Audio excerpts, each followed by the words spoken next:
Hey everyone, welcome back to our channel Global News Time. In this video we will be sharing some information related to how much Olympic athletes earn for winning the medals. Also we will be sharing you the information related to how athletes earn money and why some athletes earn more money than the others athletes. So let's get started without wasting the time.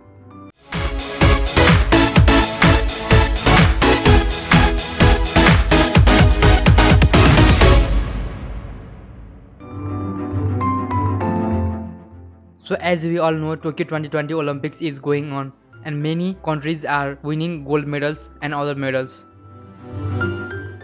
Olympians typically receive monetary and sometimes non-monetary rewards from their countries for winning a place on the podium. For example, a gold winner for Team USA would clinch $37,500 for their efforts, while their counterpart in Singapore will receive $737,000, nearly 20 times more than the Team USA. Beyond that, Olympians rely on other revenue streams for their sports endeavors, including efforts to land lucrative endorsement deals. As we all know, this week in Tokyo Olympics 2020, the Philippines clinched its first ever gold medal in Tokyo, making Filipino weightlifter Edeline Diaz the country's first Olympic gold medalist.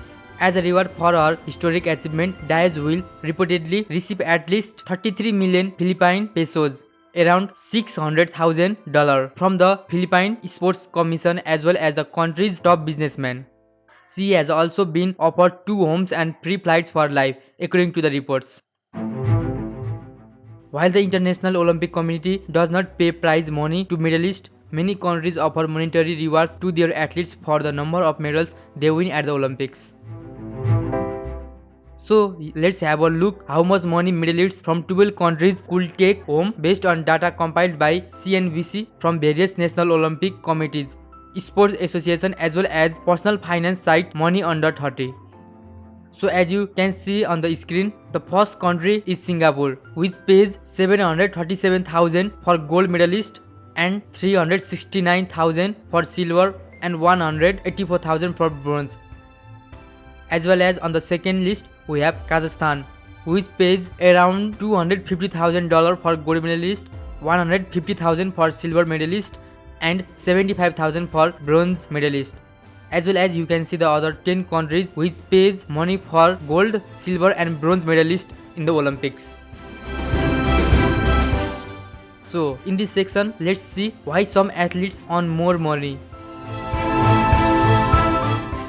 In this year, more than 600 US athletes are competing at the Tokyo Olympics, and the United States has so far won 12 gold, 11 silver and 9 bronze medals while making this video. The US Olympic and Paralympic Committee rewards athletes $37,500 for every gold medal won, $22,500 for silver and $15,000 for bronze.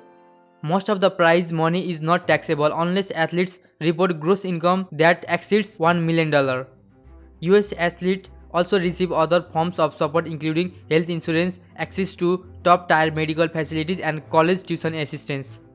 In comparison, Singapore rewards its gold medalists nearly 20 times more than the US players who clinched their first individual gold medal for the city-state stand to receive 1 million Singapore dollars, which is around $737,000.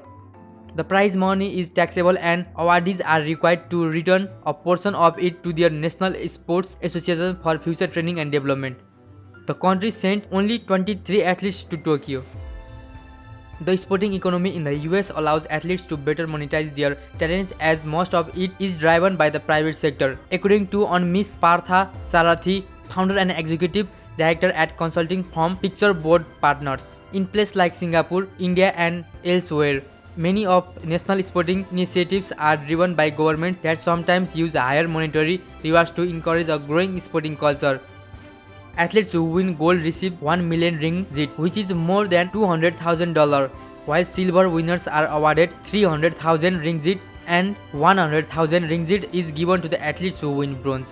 In dollar terms, a Malaysian Olympic bronze winner will receive a higher performance reward than a gold winner from Australia or Canada. So everyone has curious how Olympic athletes make money. So in this section we will share some information related to how athletes make money. Beyond receiving monetary and non-monetary rewards from their countries for winning medals, Olympians rely on other revenue streams for their sporting endeavors. Athletes from bigger competitive countries receive stipends or training grants for their national sport associations. Top performers collect prize money by winning national and international tournaments. Others draw regular salary by holding a variety of jobs. Some, like US badminton player Zhang Biwin, reportedly relied on the crowdsourcing to finance their trip to Tokyo. Most Team USA athletes are not represented by the sports agent and have some no sponsor or endorsement at all, according to a Forbes report. A handful of athletes may score multi-million-dollar endorsement or sponsorship deals either before competing at the Olympics or after achieving successful in the games. For example, tennis star Naomi Osaka reportedly made $55 million from endorsement in 12 months and was named the highest paid female athlete ever, according to the reports. But scoring lucrative deals is rare and hardly the norm. Partha Sarathi pointed out that one profitable career move for some athletes is to go into coaching after retirement, as people are willing to pay premium for former Olympians. So this video was all about how the athletes and Olympics athletes earn money and why they are rewarded with monetary and non-monetary for winning the medals in Olympics. So if you are interested in the videos like this, you can consider subscribing our YouTube channel. So thank you so much for watching. See you on the next video.